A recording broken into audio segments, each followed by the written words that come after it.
भ्रष्ट पुलिस के अधिकारी और उनके राजनीतिक आका, इस प्रकार के जो हत्याएं होती हैं वो इनकी मर्ज़ी के बगैर हो ही नहीं सकती। बुनियादी बात ये है। और बाबा सिद्दीकी का जो मर्डर हुआ है उसको डाइवर्ट करने के लिए सलमान खान की तरफ, लॉरेंस बिश्नोई की तरफ या कुछ भी कर लिया जाए, लेकिन जब तक धारावी के बारे में उनकी क्या कनेक्शन है धारावी से वो इन्वेस्टिगेट नहीं किया जाएगा, इस मामले की सच्चाई दुनिया के सामने नहीं आएगी। ये मेरा विश्लेषण है जिस पे इन्वेस्टिगेशन होनी चाहिए। मैं महाराष्ट्र के सभी जितने भी अपोजिशन पार्टी के पॉलिटिकल लीडर्स हैं और जितने भी सोशल वर्कर हैं, मैं उनसे नम्र निवेदन करता हूं कि बाबा सिद्दीकी के मर्डर को सीधे सीधे धारावी का जो प्रोजेक्ट है उससे जोड़ के देखना चाहिए, उसके कनेक्शन निकालने चाहिए, तभी सच्चाई सामने आ पाई। मुस्लिम लीडरशिप को ख़त्म करने के विभिन्न तरीके हैं, बहुत अलग अलग तरीके हैं, और ये शब्द, ये लाइन कहना पूरी तरीके से उचित नहीं होगा। हाँ, अगर मैं ये कहूँ मुस्लिम लीडरशिप को भी ख़त्म करने का सुनियोजित साजिश आरएसएस और बीजेपी के लोग कर रहे हैं तो वो एक सही स्टेटमेंट होगी।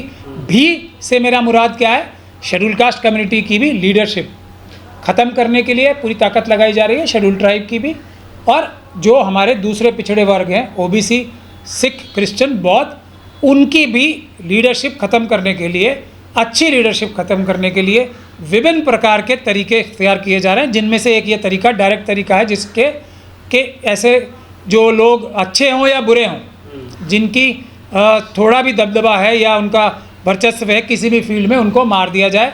इसी प्रकार से बहुत सारे दूसरे कम्युनिटी के साथ भी हो रहा है। मुस्लिम कम्युनिटी का ही देखा जाए तो हमारे जितने भी टॉप के मजहबी रहनुमा हैं उनको मारने की जगह उनको हाईजैक करने का काम भी किया है, उनको ख़रीदने का काम भी किया है, कई लोगों को जेल में भिजवाने का काम किया है। यही सच्चाई शेड्यूल कास्ट, शेड्यूल ट्राइब के साथ ख़ास तौर पे हो रही है। यही सच्चाई सिख लीडरशिप के साथ, क्रिश्चियन लीडरशिप के साथ भी ख़ास तौर पे की जा रही है। इसमें कोई शक और शुबे की गुंजाइश है नहीं। अतीक साहब से शुरू करते हैं।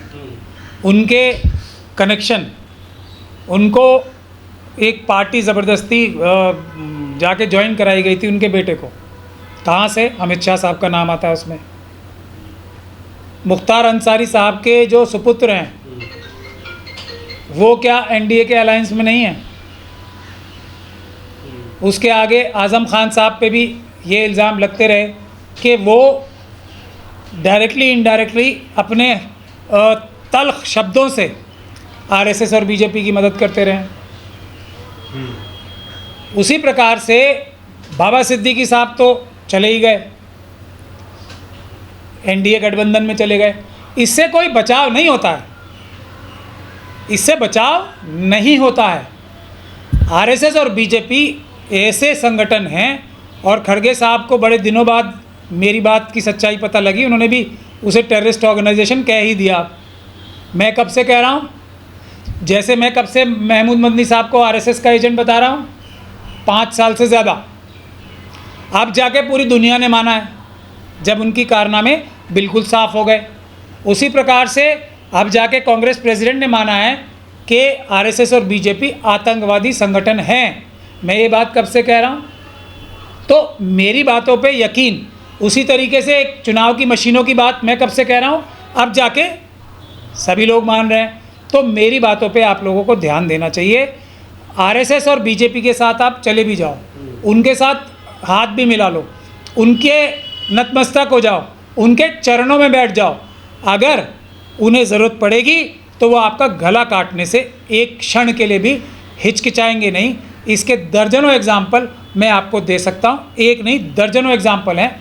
उसमें से सबसे बड़ा एग्जाम्पल तो महाराष्ट्र सरकार का ये कि शिवसेना जिसके कंधों पे चढ़ के, बाबा साहब ठाकरे के कंधों पे चढ़ के बीजेपी महाराष्ट्र में जगह बना पाई थी, तो जब उसके परिवार को राजनीतिक रूप से समाप्त करने के लिए एक क्षण, एक सेकंड नहीं लगाया, आरएसएस और बीजेपी की सोच ये है, जिस हाथ से खाना खाएंगे उसको भी काटने में एक क्षण नहीं लगाएंगे। उसका सबसे बड़ा एग्जाम्पल ये है कि वो भारत देश में रह के ही भारत देश के साथ कितनी बड़ी गद्दारी करते हैं, इसके एक नहीं फिर दर्जनों एग्जाम्पल हैं। साध्वी प्रज्ञान सिंह ठाकुर हों या जो वो DRDO के साइंटिस्ट थे जिन्होंने अपने जो अबुल कलाम आज़ाद साहब थे, उनके सारी मेहनत की जो कमाई थी, उनकी जो उन्होंने जो इंटर बैलिस्टिक मिसाइल्स बनाए, इंटर कॉन्टिनेंटल मिसाइल्स बनाए थे, उसकी सारी टेक्नोलॉजी पाकिस्तान को बेच दी। तो जो हाथ RSS और BJP के लोगों को खिलाएगा वो उसको भी खाने में, उसको काटने में एक क्षण भी नहीं लगाते हैं। ये उनका चाल चरित्र और चेहरा है। सबसे आसान टारगेट शेड्यूल ट्राइब है, उसके बाद मुस्लिम, सिख, क्रिश्चियन, बौद्ध का नंबर आता है। ये एक ज़मीनी सच्चाई है। आप आंकड़े निकाल के देख लो, किसी भी प्रकार के आंकड़े निकाल के देख लो, ये एक सच्चाई है। बिल्कुल भटकाने वाली बातें बिल्कुल इसमें नहीं आना चाहिए। किसी की किसी से दोस्ती या मतलब कोई इतना बड़ा मर्डर करने के लिए कोई बहुत बड़ा रीज़न भी चाहिए होता है ना, कोई है रीज़न।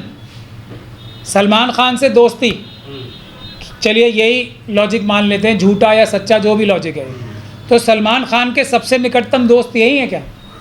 सलमान खान के दोस्त तो RSS और BJP में सबसे ज़्यादा हैं कि नहीं है? मोदी जी का प्रचार भी करा था। मोदी जी का प्रचार भी किया था, वो सबसे ज़्यादा टच में RSS के हैं, मोदी जी के बहुत बड़े तारीफ़ करने वाले हैं। तो RSS और BJP के किसी भी व्यक्ति का क्यों कनेक्शन नहीं देखा जा रहा? पतंग भी उड़ाई थी, सब काम किए उन्होंने। तो RSS और BJP के बहुत सारे बड़े बड़े नेता सलमान खान के बहुत अच्छे, बाबा सिद्दीकी से भी ज़्यादा क्लोज मित्र हैं, जो कि पूरे देश में आराम से घूम रहे हैं। तो ये सिर्फ भटकाने का काम है। इसको इन्वेस्टिगेशन धारावी से कनेक्शन करके जब तक नहीं होगा, इसमें सच्चाई सामने नहीं आएगी। लेकिन वो इन्वेस्टिगेशन कभी हो नहीं सकती, क्योंकि धारावी किसको दिया गया प्रोजेक्ट, वो पूरी दुनिया जानती है, अडानी जी को। जैसे ही अडानी जी का कोई भी दूर से दूर तक भी लक्षण कोई नज़र आता है, तो तुरंत से पहले मोदी जी, योगी जी, अमित शाह जी, मोहन भागवत जी, ख़ास तौर पे गुजरात के जो हमारे अमित शाह जी और मोदी जी हैं, वो एकदम पूरी ताकत लगा के आ जाते हैं उस मामले को ऊपर पर्दा डालने के लिए। चाहे वो हज़ारों किलो ड्रग्स की प्राप्ति हुई हो, इनके जो नया नया जो इन्होंने वो लिया है, पोर्ट लिया है, या कोई दूसरा कारनामा हो। अभी चाइना की एक कंपनी है वीवो फ़ोन की, उसने 70,000 करोड़ का चूना लगाया है भारत को टैक्स चुरा के। उसका ईडी ने अभी चार्जशीट फाइल की है। इन सब के तार जुड़े हुए कहाँ नज़र आएंगे? हर एक तार अडानी जी से क्यों जुड़ा नज़र आता है, ये भी सोचने की बात है। तो जब तक इसमें इन्वेस्टिगेशन सुप्रीम कोर्ट या हाई कोर्ट के सिटिंग जज के द्वारा नहीं की जाएगी, उसके निगरानी में, इसमें सच्चाई आने का कोई सवाल ही पैदा नहीं होता। अभी क्राइम ब्रांच कर रही है, क्राइम ब्रांच जो महाराष्ट्र पुलिस की है, बॉम्बे पुलिस की है, वो इसको रफा दफा करने की कोशिश करेगी। मेरा काफ़ी एक्सपीरियंस है महाराष्ट्र की और बॉम्बे की पुलिस से, बहुत मुंबई पुलिस से मेरा काफ़ी वो रहा है, मेरा एक्सपीरियंस है उनके बारे में, क्योंकि काफ़ी केस मैंने किए हैं। वो पूरी तरीके से पूरी ताकत लगा के अपने राजनीतिक आकाओं की मंशाएं पूरी करने के लिए ही इन्वेस्टिगेशन करते हैं, ऐसा मेरा उनके ऊपर आरोप है। और जो अभी दुनिया देख भी लेगी वो सच भी निकलेगा। नहीं, ये भी तस्वीर का एक रुख है, लेकिन ये एक छोटा रुख है। मैं आपको बड़ा रुख, पूरी तस्वीर, पिक्चर बता रहा हूँ। इसमें ये बात का कनेक्शन माना जाता है कि जैसे इलाहाबाद के अतीक थे, उनका ज़मीनों पे एक तरह का वर्चस्व था। ये बात सच है ना, पूरी दुनिया जानती है। ज़मीनों पे वर्चस्व था उनका, ज़मीन के ऊपर उनका कहना चलता था बहुत। यही बात मुख्तार अंसारी साहब के बारे में भी कही जाती है। उनका भी ज़मीनों पे वर्चस्व था और उनके परिवार का भी है। तो उसके अलावा अब आप आगे चलो, किसका आपने तीसरे, शहाबुद्दीन साहब का भी ज़मीनों पे एक उनका मजबूत व्यक्ति थे और उनका दबदबा था अपने क्षेत्र में, और ख़ास तौर पे माफिया थे वो। दबदबा, माफिया का दबदबा भी होता है। मैं उस कंट्रोवर्सी में नहीं जा रहा, मैं आपको ये बता रहा हूँ कि दबदबा था, माफियाओं का दबदबा होता है। अब मैं आपकी बात मान के ही चलता हूँ, चलिए माफिया ही थे वो, ये तीनों भी माफिया थे। उसी प्रकार से एक आज़म खान साहब भी जेल में हैं, उनका भी माना जाता है दबदबा है ज़मीनों पे। अब उसी सीक्वेंस में आपने बताया बाबा सिद्दीकी का भी ज़मीनों पे दबदबा माना जाता है, ख़ास तौर पे धारावी में उनका दबदबा माना जाता था जब तक वो ज़िंदा थे। तो अब मैंने क्या कोई गलत कॉम्बिनेशन कनेक्शन करके बताया आपको? मतलब यही लिस्ट ये तैयार की अब क्या कर रहे हैं जो राजनीतिक आका हैं, वो अपने किस्म के दबदबा रखने वाले, माफिया कह लो उन्हें या जो भी कह लो, वो अपने दबदबा रखने वाले व्यक्तियों को प्रमोट कर रहे हैं। उसमें सीधा मकसद ये होता है कि कौन ऐसा व्यक्ति है जो इतना मजबूत है कि अगर वो ज़िंदा भी रहेगा तो ज़मीनों पे उस प्रकार का खेल कोई दूसरा दबदबा रखने वाला व्यक्ति या माफिया कुछ कर नहीं पाएगा। इस सीक्वेंस में आप इन सब हत्याओं को निकाल के देख सकते हो। और हाँ, एक साथ में ये भी कहा जा सकता है कि एक आइसिंग ऑन द केक जो होता है ना, जो एक स्पिन ऑफ कह लें जिसे, या जो एक एक्स्ट्रा चीज़ मिल जाती है जो फ्री में मिल जाती है, एक के साथ एक फ्री, तो ये मुसलमान भी हैं इंसिडेंटली। तो आरएसएस और बीजेपी को देश को तोड़ने का भी नैरेटिव एक बन जाता है, और मुस्लिम कम्युनिटी के अंदर जो एक डर और भय व्याप्त करना चाहते हैं आरएसएस और बीजेपी के लोग, वो भी एक उसका स्पिन ऑफ या एक के साथ एक फ्री, ये भी काम हो जाता है। नहीं, दहशत फैला रहे हैं ना एक तरीके से। देखिए, अजीत पवार जी को भी मैसेज दे दिया, वो भी परिवार करने लगे थे ना, यानी कि शरद पवार जी से बता रहे थे कि जनता जो है उन परिवार को जो तोड़ता है, या परिवार में साथ रहने के लिए जनता उनके ऊपर दबाव बना रही है, या जनता उनसे नाराज़ होती है जो परिवार तोड़ता है। इसका मतलब क्या है? अजीत पवार साहब ने इशारा दिया कि वो शरद पवार जी के प्रति उनकी जो दिल की भावनाएं हैं वो चेंज नहीं हुई, और जनता उनसे नाराज़ है कि शरद पवार साहब को उन्होंने एक प्रकार से धोखा दिया। तो वो भी अपना कोर्स करेक्शन जो करना चाहते थे, ये एक मैसेज उन्हें भी ज़बरदस्त मैसेज दिया है कि उनका भी नंबर आ सकता है। जो भी देखिए, बुनियादी मैसेज आतंकवादियों का, टेररिस्ट, खरगे साहब को मैं सलाम करता हूँ, उन्होंने ये बात मजबूती से कही और ये सही बात है। इसको साबित करने के लिए अब उन्हें पीछे नहीं जाना चाहिए, सबूत इसके दर्जनों सबूत मिल जाएंगे कि आतंकवादी जो होते हैं ना, वो आतंक पैदा करते हैं, उनके विरोध करने वालों में डर, दहशत पैदा करते हैं, और वो साइकोलॉजिकल भी ज़्यादा होती है, फिज़िकल भी होती है, साइकोलॉजिकल भी होती है। तो अपने विरोधियों को, जो उनकी पार्टी के अंदर भी एक बगावत हो रही है, उनको भी एक मैसेज देने का काम किया है कि हम किसी को भी कहीं भी सरेआम, मतलब बांद्रा जैसे पब्लिक प्लेस में भी किसी को हम इस तरीके से गोली मरवा सकते हैं। यही काम तो अतीक के साथ किया था। ये मैसेज क्लियर कट आरएसएस और बीजेपी का मैसेज है जो हमें समझना चाहिए, और इसका मुकाबला करने हमें लड़ना चाहिए उसी स्पिरिट से जो भगत सिंह, अशफाकुल्ला खान की स्पिरिट थी, उसी स्पिरिट से लड़ना चाहिए।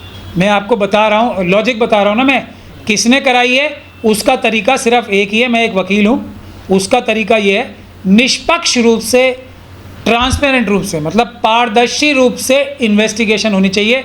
मेरा जो ये आक्षेप है, जो आरोप है, ये मेरा ख्याल ऐसा है एकदम सटीक उतरेगा अगर इसमें निष्पक्ष चुनाव, इस पर निष्पक्ष इन्वेस्टिगेशन होगी सुप्रीम कोर्ट या हाई कोर्ट की जज की निगरानी में। भाई किसी को तो स्केपगोट बनाना है, और बिश्नोई एक गैंगस्टर हैं, उनको भी अपना नाम बड़ा करने में फ़ायदा हो रहा है। उनका क्या नुकसान हो रहा है? और वो कहाँ है? तो जेल में, गुजरात की जेल में है ना। तो वो कैसे अपनी गैंग की एक्टिविटीज़ चला पा रहे हैं, इस पे भी इन्वेस्टिगेशन करनी चाहिए।